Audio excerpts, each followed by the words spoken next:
You're tuned in to the MtG Cable cast, where they cover Magic, the Gathering Finance. All right? You don't know about it? You're tuned in right now and get ready to learn some shit. Buckle your seatbelts and light a blunt and get ready for the MtG Cable cast. Starring Reptar and Thirsty, them onion head motherfuckers. All right, everybody. Welcome to the newest episode of the Cabal Cast. And this week, we're coming to you with an episode that we've titled MtG Finance is Dead, Long Live MtG Finance. Basically, with what has become a really tumultuous market. What are LGSs kind of doing to stay afloat in an environment where we have to compete with the manufacturer to sell sealed product. We have to compete with a race to the bottom on a website to sell singles, and what their constantly changing formats and everything else means. So with that, let's take it away. Yep. So we're not really going to be looking at a lot of these questions from the vendor standpoint because it's kind of irrelevant, and you'll see why pretty quickly. And an example of this is going to be our first question, which is just, as an LGS, now, with the way things have changed, with the announcement of the new RCQ season and the formats that we're seeing, how does an LGS handle its singles inventory? And this is going to be a multi-part question. So when it comes to like the newest set, newest hotness, whatever you're looking at, do you let people ask for certain cards and then target them? Or do you try and follow price trends from the open market? So one of the big things, and this is something that's kind of changed for a lot of places that aren't at the scale of like a Star City, is I know almost no LGSs whatsoever that open anymore, not even a case. Some would do that just to like stock. It just doesn't happen. And what that has resulted in is what you asked, what we've kind of adopted to. And basically, we have a policy of paying lower percentages on cards during pre-release. Yes. Because obviously this $20 card on pre-release weekend is probably going to be $10 the following weekend. Mm-hmm. So I'm only going to give you like 30% on it. And what we've actually, a lot of places have started doing is during the pre-release window, for cards worth 10 and up, they'll give 35%. But on cards under 10, they'll give 30. And that's actually allowed people to kind of, or stores, to kind of build a singles inventory that caters to the decks that people are probably going to play in it. Yeah. In that metagame, because with pre-releases basically being the legal date for the set now, we have a bunch of data before the actual price crash hits. And it kind of gives you a decent way to curate what's good and what's there, because frankly, the whole of the players of the game, I think, are better than just my locals. No offense to any of them. You guys are great. I love you. But I think that you'll generally, outside of a few big misses like Tarmogoyf that I can recall, we're going to go with what seems to be popular online. Outside of, as with every store, you have your regulars that like, I want a serialized bone saw. Okay, well, then I'll, throw that up somewhere that I want that. But generally, it's kind of just going wide and getting everything we can at a price that's going to be reasonable if we have to sit on it, which typically we don't, because EDH players just turn their credit into those cards. Yep. And I do want to point out, it's been a while since I've mentioned what it's like vending a pre-release, and the numbers that I would pay are almost the exact same. I would pay 30% or below on anything that is coming out of any of those packs, regardless of whether or not it's the hotness or not. But that's because as a vendor, I'm opening infinite. Yeah. I'm there as a convenience. I'm there to buy things that are not from the current set, and I will offer you a price that works for us, because by the time I send my cards back, we have opened a bajillion of whatever it is that I've bought. Exactly. So we have to pay on the low end, but that's because we are opening. That's the difference there. And then the next question we have under like how you handle a new set, goes back to the idea of the product specialist at the vendor level, where we have people that are watching price trends on various games to see how to reprice, to see how to fine-tune the buy list. At an LGS, that can be difficult. Generally, that is one of the hardest positions to maintain at an LGS if a vertical is kind of struggling. That one person specializing in one category can hurt other categories because now you have to hire more people to spackle those gaps. But when you have a standard set coming out, can you afford to put somebody on that? And I feel like we've talked about this a couple of times recently. Or like, can you afford to do that? Like, hey, here's a new standard set that's coming up. Just everybody keep your ear to the ground kind of thing? Or are you just like, hey, Johnny, this is your job in spoiler season. Keep an eye on it. It used to be very easy to just not even have to try. To have someone that knew standard, because standard had good price support and that's how it was supported, so people naturally wanted to listen. Since that hasn't been the case so much, it's actually kind of changed. It now is keep your ear to the ground. Our shop, by nature, we try to cater towards a more casual audience. I know all the grinders and spikes from the area because we came up together in all of this, and some of them are still doing it. But in store, we kind of just have our regulars, and that's who we cater to. But if we know we have an RCQ coming up, it is very much a keep your ear to the ground. We have high payout on this event. If you want to come, you'll come, and pick their ears. Okay. Pick their brains and see what they have. Okay. Makes sense. And then the last question I have about this is still, it's less about standard product and more about what's hot in the moment. So the idea of the product specialist at the vendor level is that they can catch daily trends, things that happen overnight, because MtG Finance is kind of like global finance and the 24-hour news cycle. Things happen while you're asleep, and you've got to make your changes as quickly and as best as possible. So a vendor can respond to price trajectory changes based on what they're seeing overnight because there's the category specialist.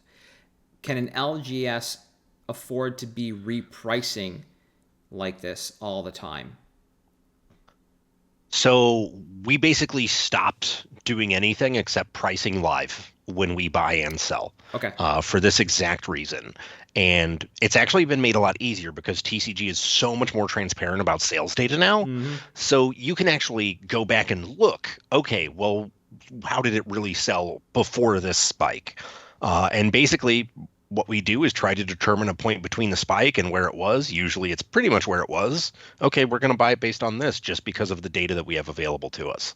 And that's made it actually even easier for people to buy other games without having to know it. So, yep, that is actually something I think not the majority of LGSs I've been to, but a number of LGSs I've been to have done it recently. Some won't have prices on anything at all, and they'll price it live at the register. Another one had a makeshift kiosk where there was basically just a phone plugged into a charger and locked on whatever app it was, and you built your little cart there by scanning the cards so you can see right then and there what the prices were.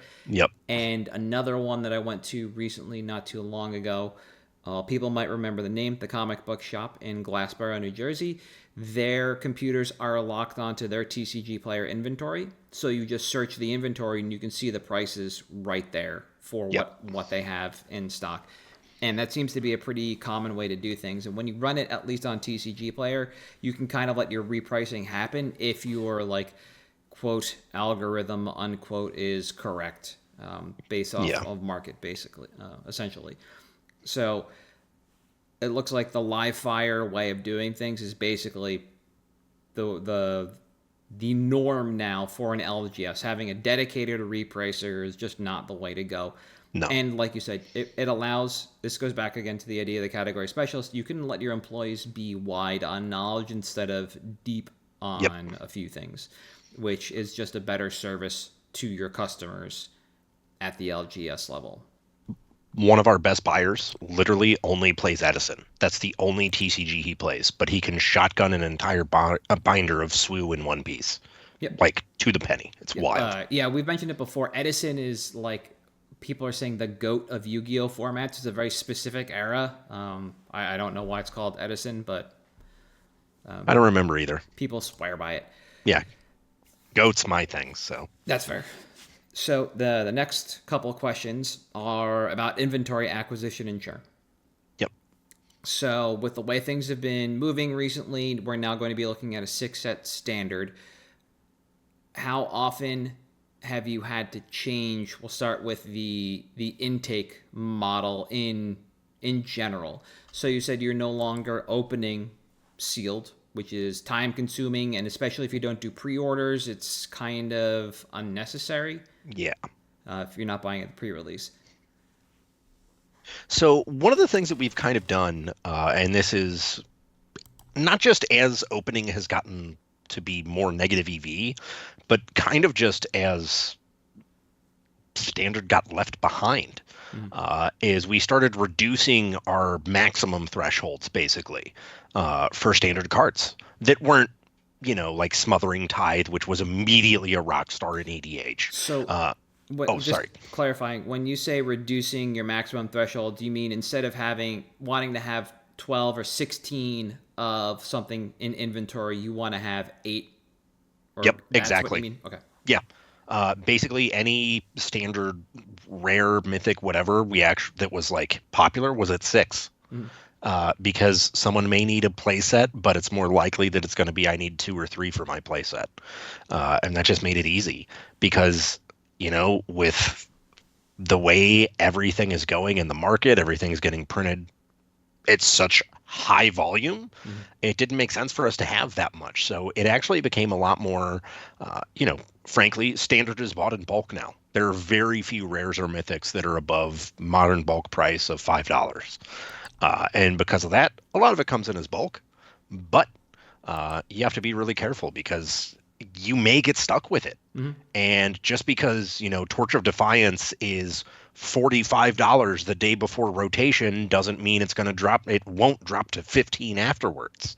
And that's kind of something that molded that, is now our intake is a lot more quantity based. Okay. It used to be I can buy infinite doubling seasons. Well, now I understand it's an EDH card, but it is in standard, so I don't want to have too much of it, and that's kind of been the change. Yep. So what about older formats? So we're coming up on an RCQ season now that's going to involve Modern instead of Pioneer. So when you are intaking for those formats, so when you're intaking for 2025, let's be a little more generic here. Yes. Yeah. Are you going to try and intake for Modern, knowing you'll have the ability to have at least, I think, 1 Modern RCQ a season, or will you still cater towards your dedicated audience, be them like EDH players or other format players? So I'm going to replace Modern with Pioneer for this because Modern's a very easy one in St. Louis. We regularly have 3 stores on the same night, get 20 to 30 people. So that one's kind of cheating. But Pioneer, for example, we would basically look at it as, okay, what are our normal amounts? Is there anything that's, again, $10 is kind of the threshold that we go for because that's when stuff can be kind of harder to pry from people's binders. Usually people that are coming in, if they're not an absolute spike with like the Modern binder, where it's just the entire format in a binder, it's a lot harder to get some of that stuff out. So after that point, we basically took it what we have, take a look at what do we have in stock, what do we have inventoried, what's our sell-through on those cards, because anything that we can sell 4 of in a 24-hour span, we max out. You have to.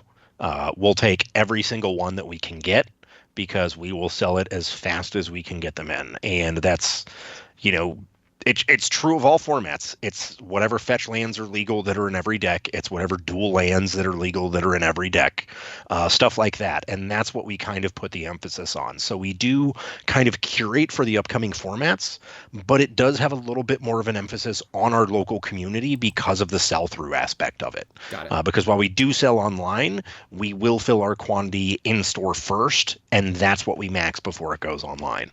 Okay. Has anything changed with the churn model in the last year or two?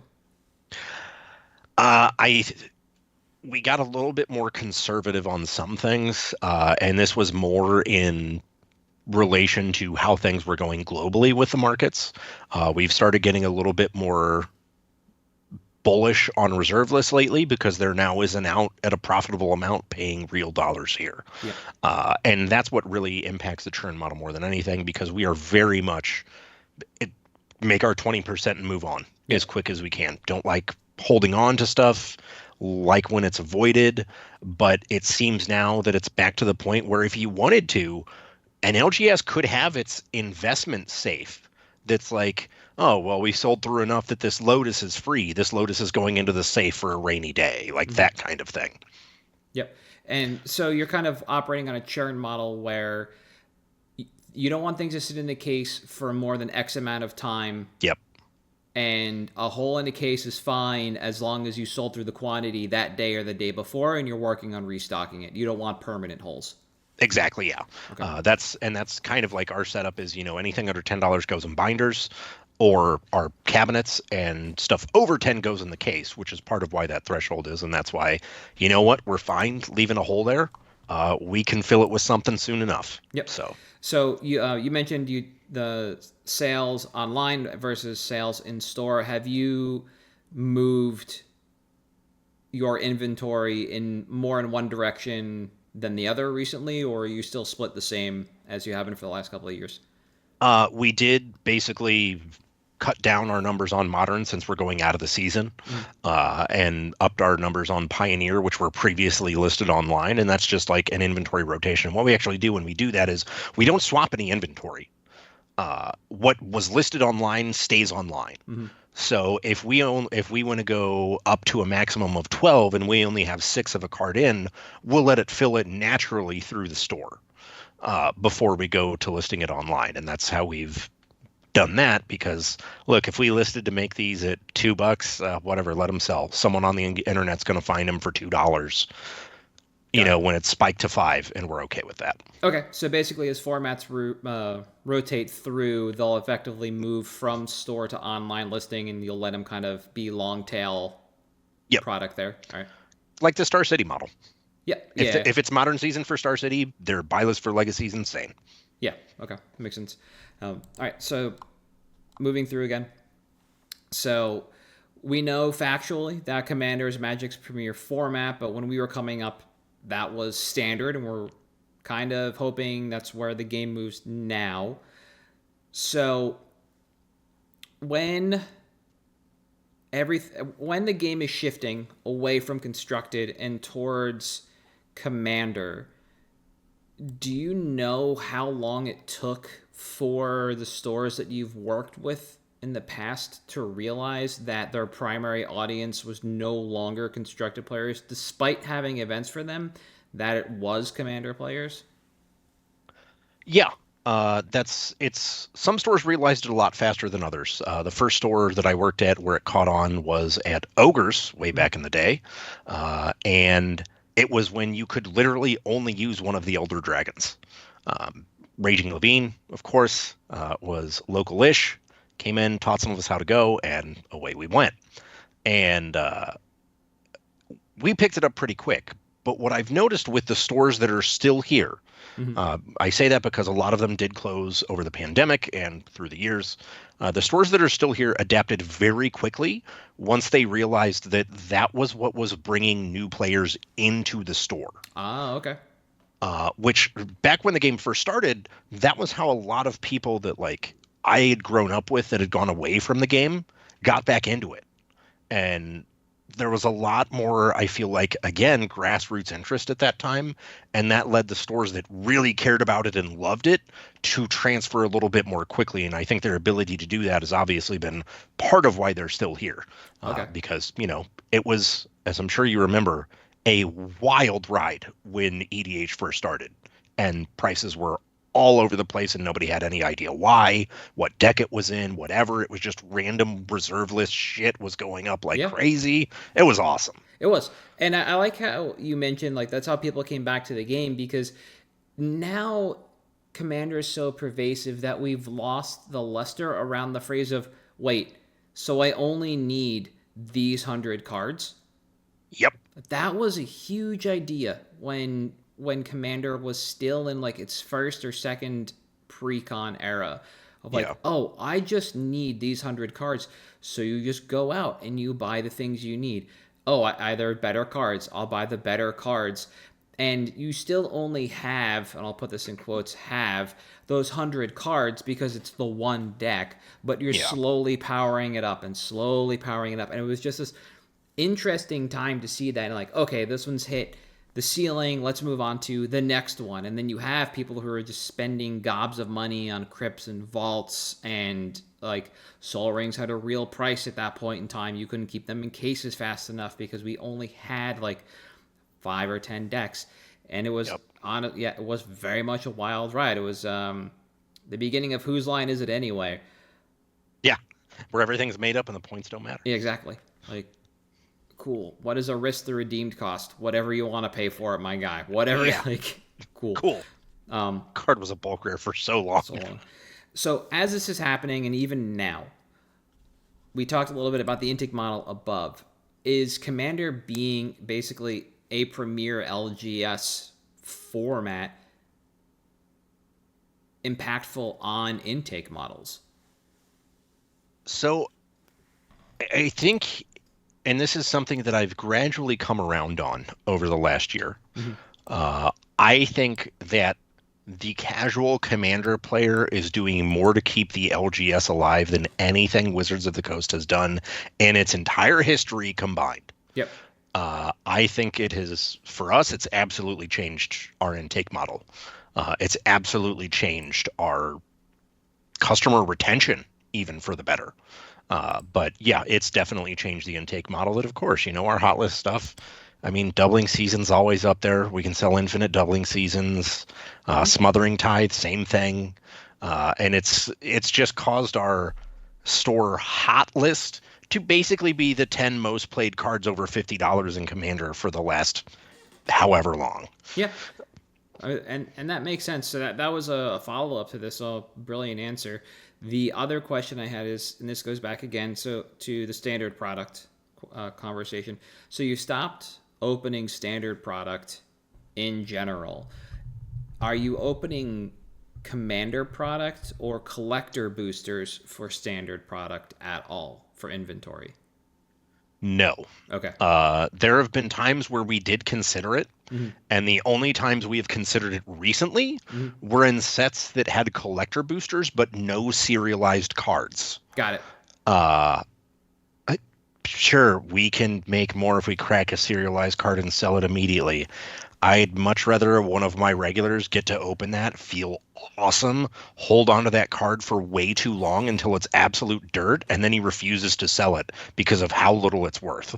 Like, that moment, that excitement, that means more to me as the LGS than, getting $40 more out of that box than we would have otherwise. Yep. So, and that's perfectly fine. And this is kind of a question. It wasn't like leading or leaning in any way, but there are times where Commander decks have constructed playable cards. So the Duskmourn decks have the Fanatic, the Reanimation Miracle, the Metamorphic Fanatic. Modern Horizons 3, the Simic deck has like Talon Gates in it, which is seeing play on Legacy and Vintage. There's Urza's Workshop and the Dominaria Commander stuff. So it's like that. So this question was born out of the idea that like sometimes opening this product does work out in the long run because there are a couple chase singles that constructed players need. So so those cards will bear the weight of the quote MSRP unquote on those products themselves, and the rest is just gravy. So it was a bit leading in that regard. So that is one that's kind of interesting because some shops will open a set just to fill a binder with one-ofs, and that's not it's the divide between people who will only play Commander and people who play 60 card formats has never been wider. And it has never been easier for us to have our Commander players trade in those 60 card staples and the 60 card players to trade in the Commander cards. So we've been able to avoid it, luckily. Yeah, no, and that makes sense too. Like my LGS doesn't crack Commander product, and they generally don't crack supplementals or CBs. It's whatever walks in the door. So I can't get my hands on workshops or talent gates or anything like that through the store unless they have bought it, which is effectively the exact same model. Because at the end of the day, like, if Commander players need it, they'll buy the deck more often than not. And Exactly. sure, just rake them that way. Sticking with the evaluation of things, when you are looking at Commander cards to put on, you mentioned how you do it on the hot list, but Commander cards that you're going to buy from a binder when you're just combing it, is it hard to evaluate without knowing off the top of your head whether or not that Commander card is worth the pickup versus something from a constructed set? So, big thing that we teach is, if you're comfortable with buying it at whatever, as long as you're at rate, we're comfortable with you buying it at that once you've been told. The miniature market model was if you were to show, if the card was on the hot list, you had to pay hot list. Yep. Anything else, you could pay whatever you wanted, but you had to pay hot list. And that's kind of how we look at it is like, look, if we're going to trust you enough to buy it at the certain percentage, that's fine. Go ahead and buy it if you think it's cool, if you think it's good and it's at the margin. Now, are there times where we would have loved to have gotten a Paradox Engine way ahead of when it spiked? Absolutely. But we've generally been pretty good about hoovering up what we can, especially in that $10 and under window, where you can be a little bit more speculative because you have a $3 card that doubles to 6 or 7. Yeah. And that's, again, one of our best buyers doesn't even play Magic. He just plays Yu-Gi-Oh! Edison, literally knows nothing about the modern game, stopped when Edison was no longer the format and got back into it with Edison. And he has no idea how to evaluate those. And he'll just make great buys. And I think that that's made it a lot easier as shops have become more and more almost reticent to have that specialist, to have that guy. It's a lot more the number is the number because it just makes it easier for you to be able to hire somebody who just wants to work at a card store rather than being like, man, we just lost our Pokemon guy because he went to college or got a girlfriend, whatever. Now we got to find a Pokemon guy. It's a lot easier to just get a guy that can come in and do it. So like the note I had for this was the idea that when it comes to constructed formats, especially as new products are coming out, you can rely, like you mentioned, on the player hive mind that's out there on social media. You can rely on pros. You can still rely on the articles that are floating around to kind of do the heavy lifting for you and identify cards that are most likely going to be good in constructed formats. But there's not really that great a resource out there for Commander because there's so many ways to play Commander. And the idea of success inside a game of Commander can mean anything to anyone. So you really only have aggregate websites like EDH Rec to rely on, and trying to go off of that for buys just seems like you're asking for trouble. Exactly. And the nice thing that helps is, there's resources like MTG Goldfish, which has the 100 most popular staples by format. And ways to filter that. And it's like, look, as long as you get these, whatever. Exactly. And if you wanted an EDH Rec list, I'd probably go with like the top 500 maybe. You can always buy off of that. Yeah, it's just No, you can absolutely. It's just like spending your time to familiarize yourself with that seems like a fool's errand. Now, to talk a little bit more about the upcoming RC schedule, we got the 2025 schedule. We know it's going to be standard and modern, and so we're going to kind of go back around to one of the topics from up top, dive in a little more in depth. Does knowing that we are going to be looking at a year that is going to have 6 set releases and oscillating standard and modern RCQs impact your inventory? And the first actual question, so that's the idea. The first actual question here is, with no Pioneer scheduled, are you holding on to Pioneer staples like Arclight Phoenix, Dig Through Time, etc.? Are you fire selling them? Are you moving them from the store inventory to the website inventory? What's going on with the out of style? I'll use it that that's way. A good word for it. Yeah, they're out of form, out of style, out of fashion. They have transferred online. Most of them. There's some in Pioneer that I'll see enough EDH play that will, just move them over to the EDH section rather than leave them in a shrinking Pioneer section. Hopefully shrinking to nothing. But it is, and you kind of have to. at this point. You can't afford to hold on to that inventory because if you were buying it to sell it during Pioneer season and it's still sitting there, you may be looking at, you paid your buy list when you paid was 20 to 30% over retail now. And look, sunk cost fallacy is a bad thing in a business. Just move on. And for us, that means not fire sailing, but removing space from the store for them and moving it to the online side of things so that it's a little bit easier. Yep. Okay. So knowing that we are in standard and modern, and standard basically walks in the door the moment you have a pre-release, so instead now we'll look at modern. Have you adjusted to acquire modern inventory in a more meaningful way?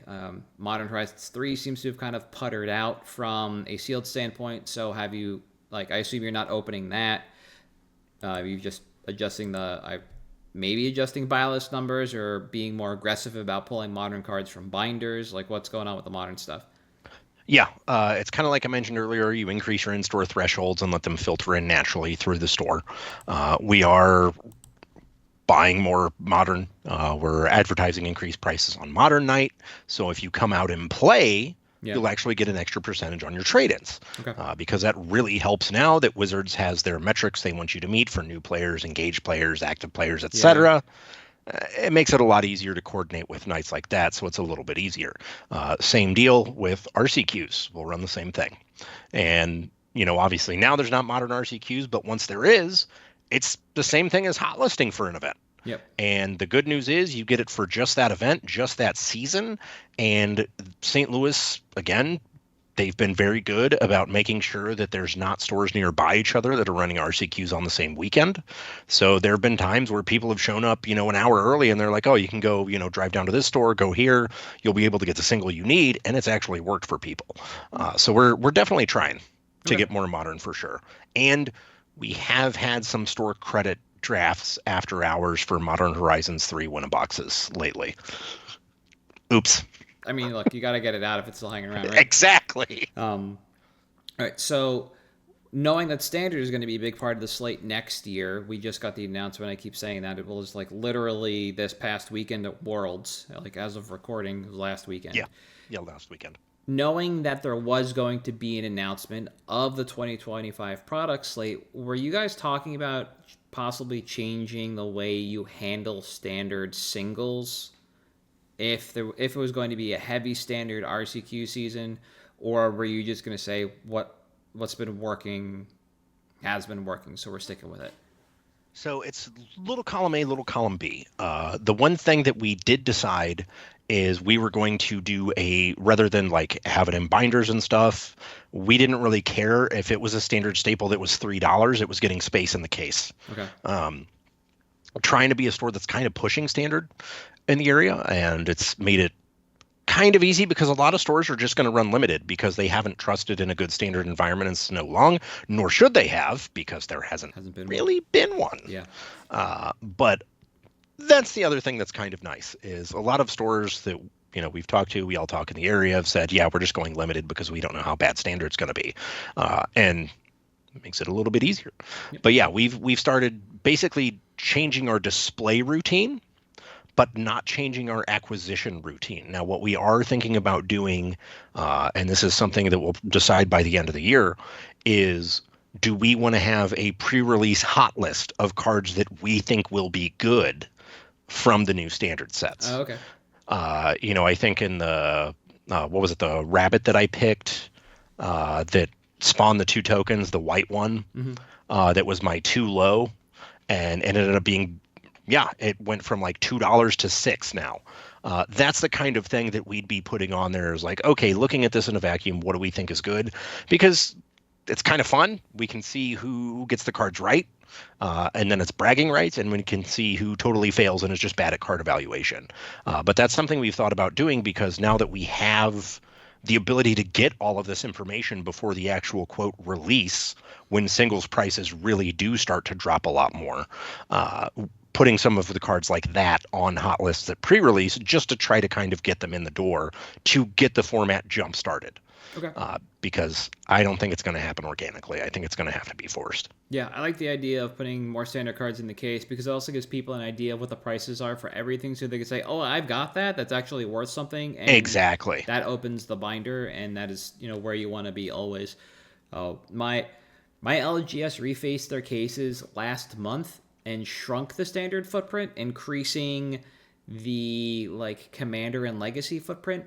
But I don't Okay. know if that decision was made because we are standard sales are just dog for us because standard hasn't been a thing, nobody's buying it, or because we are EW and we have trials coming up, and so more slabs are showing up, Yeah. kind of thing. I don't know which direction we're flowing in, but I know our cases were One of also refaced. Yeah. So that's kind of serendipitous. And you mentioned RCQs and the idea of the hot list there. And the last question I have here is about your non-RCQ events. So those are locked in. You get 2 a quarter. It can be limited or the format of the RC that people are queuing for.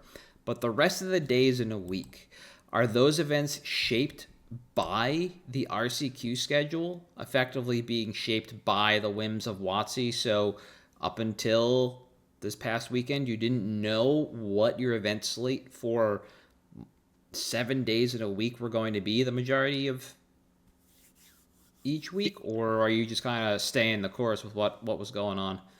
So we'd kind of actually already established an RC night where it was this night for the entire season is going to be a competitive payout type of event to whoever shows up for that format. Yep. So when it was modern, it was, this event is modern every week. It's $10, 100% payout in store credit. Half of it goes to first place. The rest pays out to everyone else. And that's usually gets some pretty competitive players out. And we, for a while now, had that as a rotating format. Yep. Same night of the week every week, but it's a rotating format based on what the current RC is. And then we'll have maybe once a month on the non-RC queue months, like a 5K or something for that format. But it's very much, similar to that. Okay, so you're going to stick with that. Yeah, our schedule doesn't change because it's just been every night is effectively a format, except I don't think we do Pioneer. Never have. It's been setting aside generic Commander, Monday, Legacy, Tuesday, nothing. Wednesday was Modern. Maybe Tuesday was Modern. Wednesday, that's it, right. Monday, Legacy, Tuesday, Modern, Wednesday, Limited, i.e. Draft, but that's kind of spinning sideways right now.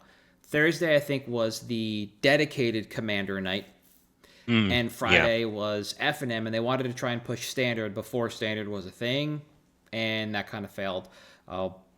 But there was also a draft that would fire on Fridays as well, so you would have the double event. The reason Wednesday night draft is spinning out right now is because somebody finally ran the numbers and figured out how to make the Oops All Rares packs. And so every week there's a poll. Do you want to draft the newest set, a supplemental set, which has been Lord of the Rings the last couple of weeks, or the custom packs? And there's been a lot of friction amongst drafters between custom packs and anything else. That's why things are kind of spinning out right now. We're not in holiday season. LGS drama, I love it. Yeah, we're not in holiday season where it's just thank you for coming out in the middle of winter or whatever. Yeah. What do you want to do tonight? Mm-hmm. You tell us. We're not there yet, and draft night's already just kind of going wonky.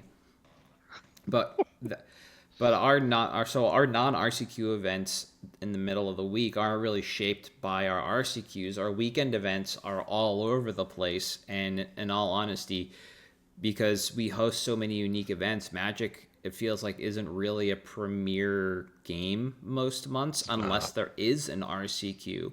This month for us is going to be more Magic heavy than any others because we have Foundation pre-release, not the weekend coming up, but the weekend after. So the weekend after the podcast goes live, right? Yep. And then there'll be back-to-back EW trials where on the same weekend another store will be holding their EW events, but in reverse order. So we are doing Vintage and Legacy. They're doing Legacy then Vintage. They pay out all in credit because they're not Card Titan. We are. And we are giving away VIP badges and free entry into the corresponding main. Oh, wow. I believe is the prize. That's great. For it. Yeah. So that's the draw for our events. And so that makes November a pretty big month for Magic at the store where you have a pre-release weekend, which is going to run Friday through Sunday for Foundations. And then Saturday, Sunday, these big events for EW that will draw. They did draw last year. NYSC trial drew, and these will draw. But then it'll basically just kind of be nothingness until the first RCQ of 2025 for Magic, because I believe that might hit before the first set release. What a world.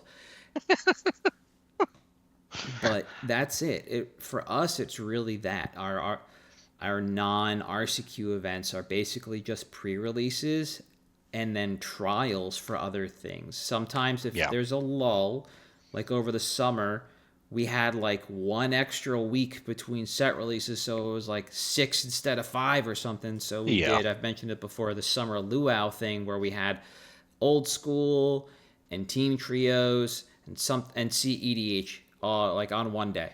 Which is awesome. Yeah, that was a great event. Then we had the actual CEDH tournament in October. Like that, this is what our non-RCQ event stuff looks like. It's just comparatively gonzo shit. Yeah, like that's which is awesome. Doing. Yeah, I love it. I love it. Like how often do you get to see like a vintage event that's also a 1K, which is like weird because it's like you get you get a duel and then like $200.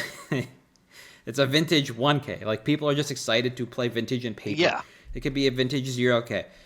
You could give them a soda and a hot dog and they'd come out because they get to play their paper vintage cards. Like cool.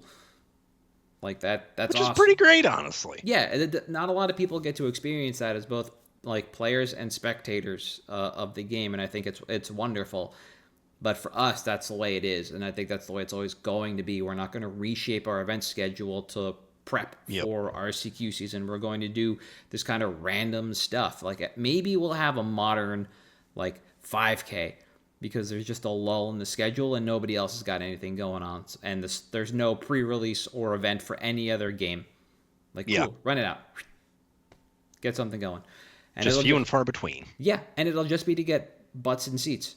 Mm-hmm. That's it. Like, we have no other reason to get people in the store that weekend. So let's give them a reason to come to the store kind of thing. We're not, like, priming the pump on a format. That's it. Exactly. Purely capitalism. Or pure capitalism. That's what we do. Oh, and speaking of pure capitalism, I'm just going to jump into my pick. Go for it. All right. So we are looking at Cabal coffers from MH2 this week, and as money coffers. Yeah, and for those people who don't know what Cabal coffers is, it is a land from Torment originally that does not tap for mana on its own, but it does have a mana ability. Yep. 2 colors, tap it, and you add a black mana for each swamp you control.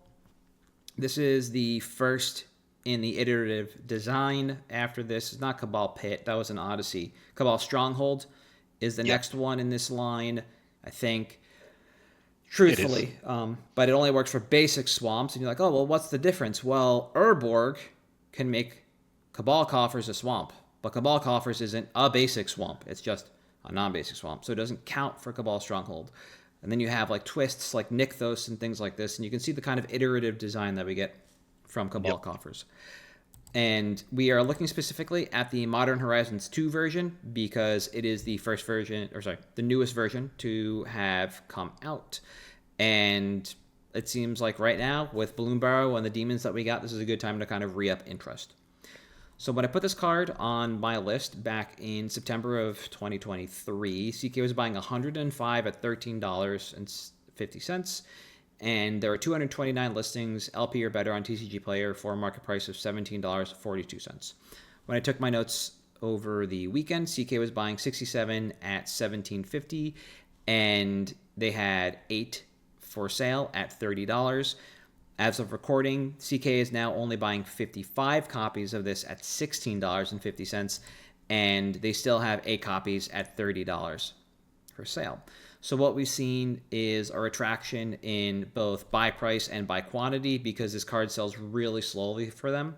If it sold really well, then we would see the reduction in buy number and stability in price or increase in price. So we can kind of divine this information from what we're seeing. On TCG Player right now, there are 205 listings, up from 196, hooty hoo, but the market price has gone down a little bit, and it now has a market price of $22.59, down from $24.21. So people who are no longer playing this card are basically just kind of shoving in because they're either finding it or don't like it anymore, what have you, and it's basically a really easy churn. So when people realize they don't want to play the black heavy deck, they just kind of shove this card into the open market and, make hay with the sun shining. And there's nothing wrong with that. When we look at Cabal Coffers and what it does in Commander, it's really hard to overstate what this card does. It's high impact ramp in black pip heavy decks. And that's it. That's what this card does best, because that's all it does. This does see play in Modern, and it obviously sees play in Commander. Now, in Modern, it's in a very specific deck. It is in the effectively mono-black Urzatron list and mono-black control decks, and they're basically the same thing. Play Death Cloud, you cowards. That exactly. Like, you could be doing that instead of just like Sheldrick's edicting and thought-seizing people. You could just play Death Cloud like a regular, sophisticated human being. Exactly. And while these decks aren't very popular, any constructed push this card gets means that people are buying 2 to 4 times more than any given Commander player would, because you need to hit this card. It is pivotal to your game plan that you have all this mana available to you, so you can cast your high mana value spells quickly, easily, and efficiently. Of note, I just said this was a non-basic land. That is correct. There is no legendary super type here. So you can just stack them to the ceiling, and that's why you usually play between 2 and 4. Because the more you have, the better it gets, as long as they're actually net positive mana. If they're not, it's difficult. When we look at Commander, we're looking at a ramp strategy for decks that have a large amount of black pips, either because the decks themselves are mono-black, or because it's basically mono-black splashing another color and you require gobs of mana to cast big spells, or you're paying really big numbers into X. So a card like Torment of Hailfire is basically best buddies with Cabal Coffers, just a big X spell that ends the game. Exsanguinate, similarly. Huge, awesome X spell that just wins the game when you can just pump out a ton of mana with Cabal Coffers. Cabal Coffers and Urborg, Tomb of Yawgmoth, are also a high-octane pairing, because Urborg turns all your lands into swamps, so when you have a Coffers, an Urborg, and 2 swamps, you can start making 4 mana, and then tap Urborg, or a swamp, for your 5th mana, basically negating the downside of Coffers, not tapping for any color of mana at all. Like, that's how that works, is you basically go from, 2 to 5 mana. It's kind of like literally Tron. When you go 1, 2, 7, you go just from 0, 1, 2, 5. That's it. That's just how it goes. And then it's just linear from there, because it's just basics. But it's that first little hump you got to get over, because it costs 2 to activate. So if you have Coffers, Urborg, Swamp, and you tap Swamp and Urborg for black mana and filter through Coffers, you're only making 3. That's mana neutral. The 4th land, the 4th swamp, is what gives you 5. That's how you jump up. Add more Coffers, it gets more ridiculous. And that's basically it insofar as Coffers goes in Commander. When you take a look at Rec, it's very slanted towards mono-black Commanders, and that's just not correct. And it's very easy to see why, because when you just scroll past Commanders and you start looking at new cards, they're every color. Yep. because that's what happens. This just makes a ton of mana and allows you to skip up the curve so quickly, start playing a lot more powerful spells. It's extremely good. It's extremely powerful. And you really... We talk about Crater Hoof a lot. We basically meme on the combat step. Cabal Coffers kind of memes on mana values, and it can be really aggressive in a lot of soft play groups. Like people who just want to play their cards, not be interacted with, and have a good time. Cabal Coffers is a little bit of a value rub on that, and that's why we see people just kind of shove back into TCG Player when they can make decent money on this when the markup is decent. Yep. Like, that's why I'm not worried about this. The market can absorb these extra copies. The market can absorb another printing of this card. It did it the first time. It'll do it again. When you look at the price graphs of these things, it's insane that like how well it does overall and how well it just kind of maintains.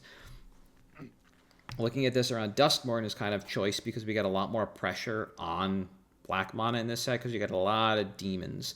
And that's kind of the trend you expect to see on this card, which is whenever we go back to a set that offers a lot of good cards with like skulls in the top right-hand corner, that's when people are going to really push on this card overall. Or we get some really good X spells like Torment of Hailfire that people just want to cast because it is a good game-ending spell in Commander and you need to end the game in some way, shape, or form. Please, people, end the game. Exactly. This is not a really competitive card. It is kind of slow at the end of the day, so we're missing that middle ground between like competitive constructed players and truly casual Commander players. So we kind of have the bookends of demand on this, but it is still a really good card for Commander. It is still a sought-after card that churns very, very quickly. Yeah.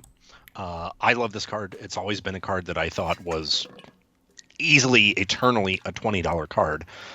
And we've seen enough reprints now that we can determine that, yes, this is a $20 card at its floor. Yes. Forever. Yep. And it's something that bridges that gap from your casual player to your competitive player. Lots of people I know that play CEDH have their 4 fun decks with coffers in them. And they just win with an X spell of some kind. Mm-hmm. There's a lot of shenanigans you can get into it. It is an eternally playable card in, as we discussed earlier in the episode, the eternally relevant format now. Yeah, this is absolute slam dunk, anywhere near $20 to me. Yep. So it's funny you say that because this is not worth $20. It's actually worth a lot more. We just have to dig in a little bit. Fair. So adding up all the quantity for coffers, LP or better, the other day, we got to basically 459 near mint and LP copies total. And this thing sells on average about 10 copies a day. So the math on this one's pretty clear cut. We're looking at about, 45 days to out. When you're stepping through the listings, you're going to notice like a number of breakpoints in here, but they are not few and far between. Your eyes just kind of glaze over because it looks like the same number a lot. And then all of a sudden, the number drops and then rockets back up because people are mucking with shipping.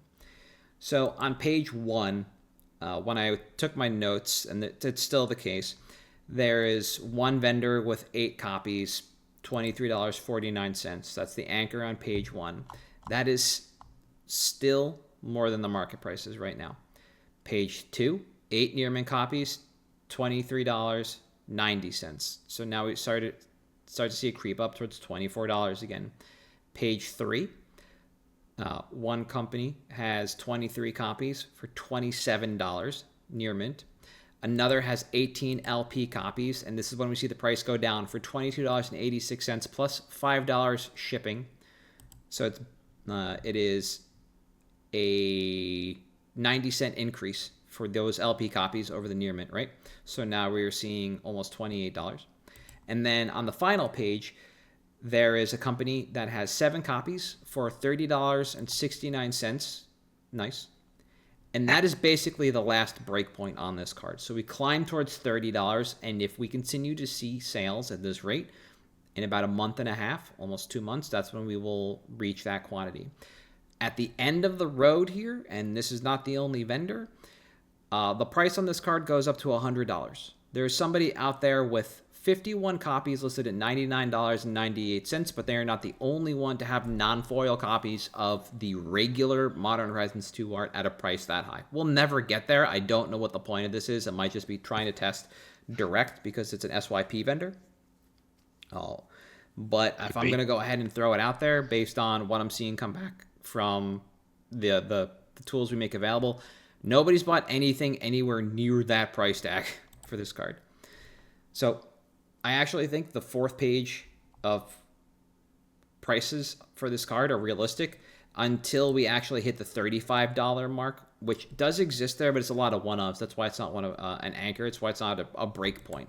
I think this is actually worth closer to 30 than it is 20. Agreed. But after 35, it's actually a spike almost vertically to 45, 60, and then $100. And we're never going to make it there. Like I said, I think this is just kind of like some TCG direct muckery. So when you set those aside and the quantity that comes with them, we're actually left with a realistic quantity of about 370 cards, down from 460. Those last few vendors ate about 90 copies of this card. So the population is even less than discussed. We have a little over a month now, no longer a month and a half of quantity left. So we will see this card sell through in 2 months at 10 a day. I don't think we're actually going to sell through this because Coffers is a card that frequently gets found. Yeah. It gets found in older collections and it gets listed, or it gets sold off when people when people realize they no longer need or use Coffers. They've moved off of those decks. And that's why supply really hasn't drained. This is everything I just talked about, right?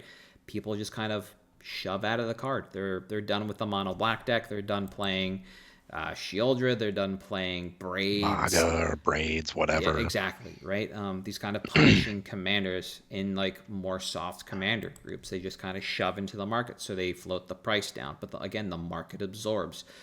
If and when that stops, that's when this just takes off, and it'll happen.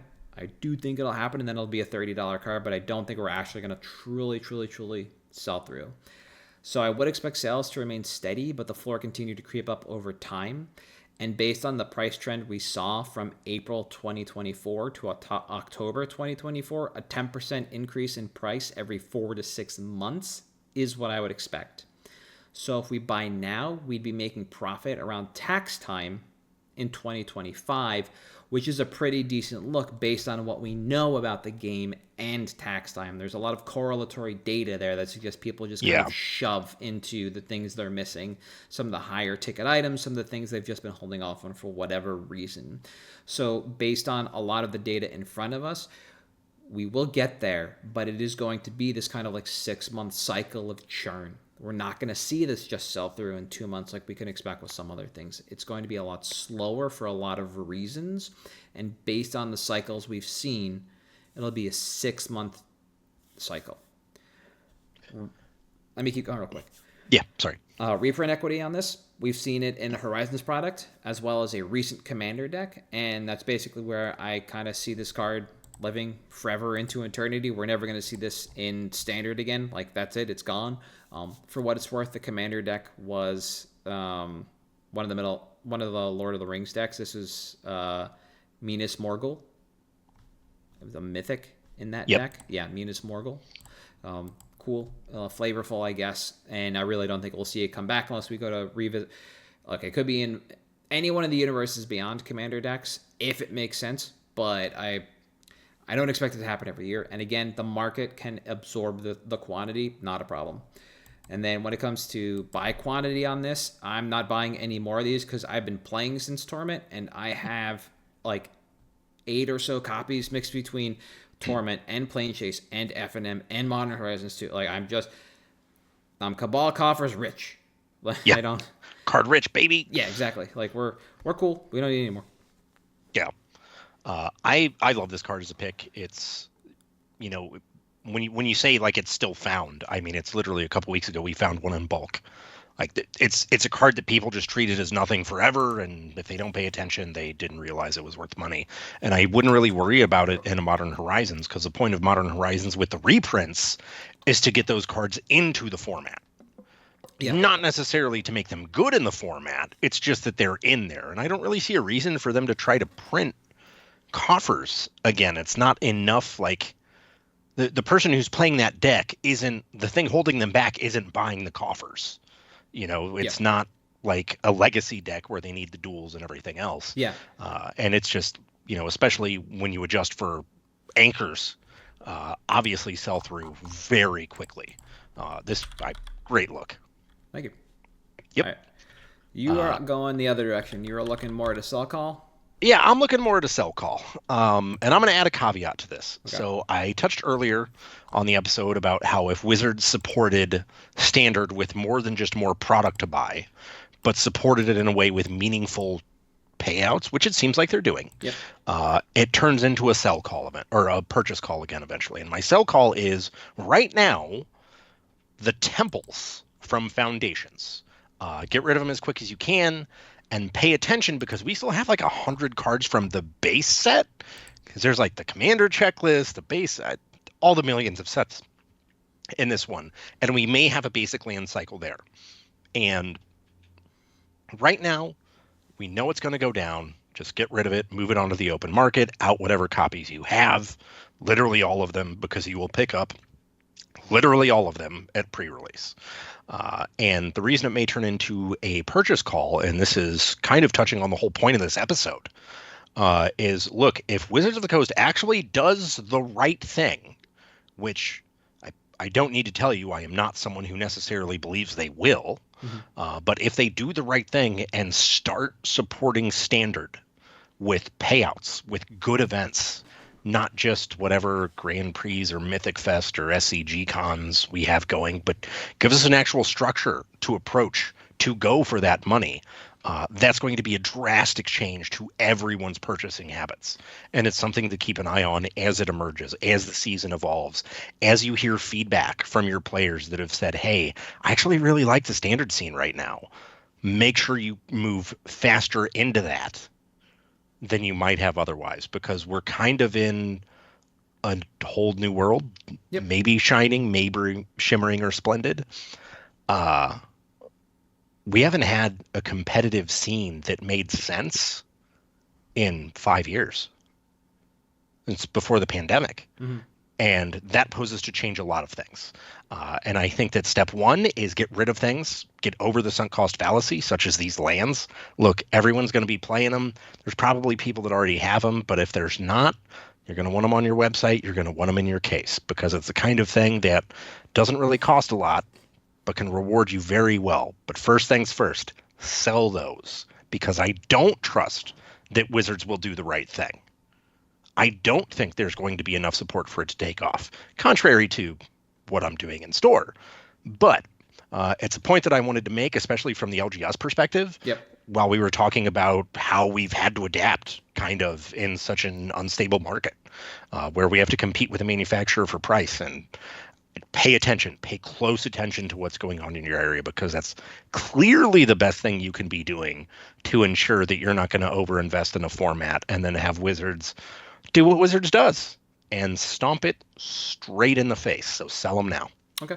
Yeah, this is interesting because we were talking about this ahead of time, and I wanted to hear where you were coming from on this. Like the idea of moving out of these temples, as you were saying, it is like it's not unsavory because we're just done with these cards. They're never coming back. I know very early on in the podcast history, I picked the Selesnya Temple because there was a Pioneer deck that played it, and that deck just kind of fizzled out as the format moved on, right? So then we got a reprint after a reprint and just lost out on the temples. That's it. They're gone. They're never coming back. The idea of selling, basically just to say goodbye to your stock as Foundations comes in, isn't a bad look either, because you have to face cases for this set, and it does drop in 2 weeks. But if you have the opportunity to the way I want to pronounce this is preface, despite the fact that the spelling is going to be preface, to preface your case with the important reprints that are in Foundation so people can get their hands on them ahead of time, or maybe see alternate art for things ahead of time, is also going to be really important, because then the quantity and the cards are in front of the players. So you have the opportunity to move everything right then and there. Yep. And the temples are one thing. They'll stick around longer than the lands from Murders at Karlov Manor will, which is great. And they're not as useful as fetchable lands, obviously, but they're very easy to keep in Standard as an evergreen product, because we have so many ways that a land ETB's tapped, right? Yep. So cool. It's unfetchable and just scries. Who cares? Let them be evergreen like they're meant to be. Yeah.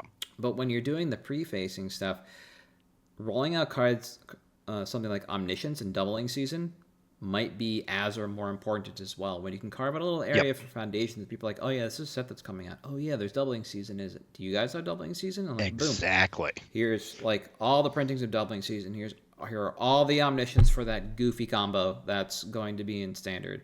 Like, you get all that stuff right there.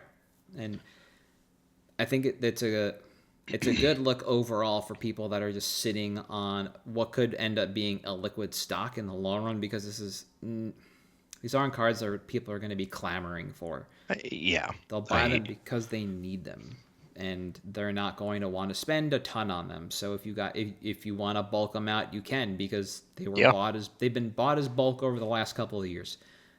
So if you're buying at 5 cents or 10 cents and you're outing at 25 or 50, right around market price, easy money. Yeah. The other thing is, and I do want to say this as we're talking about Foundations, and we may have a Foundations episode coming up, so stay tuned for that. One of my thoughts, and we actually did that with pre-facing the cases, was we put out some Doubling Seasons, we put out some Omnisciences, we put out, Jaces and some of the Planeswalkers that were reprinted, like Vivian Reed. And one of our EDH guys was like, wait, that's in the set? Oh, sign me up for the pre-release. Yeah. All right. So, hey, value. Yeah, absolutely. So this is another trend in the call-outs that you've been doing, which is another interesting way to think about how you have to move product and why you need to move product. And I think that's super important for everybody. So I like the look. Yeah. Anything else before we cut out? Nope. All right. So for at MtG Cabalcast on Twitter, Facebook, Patreon, and YouTube, I am at Halt. I am Reptar. You are at Damon_Thurston. And we'll see you next week.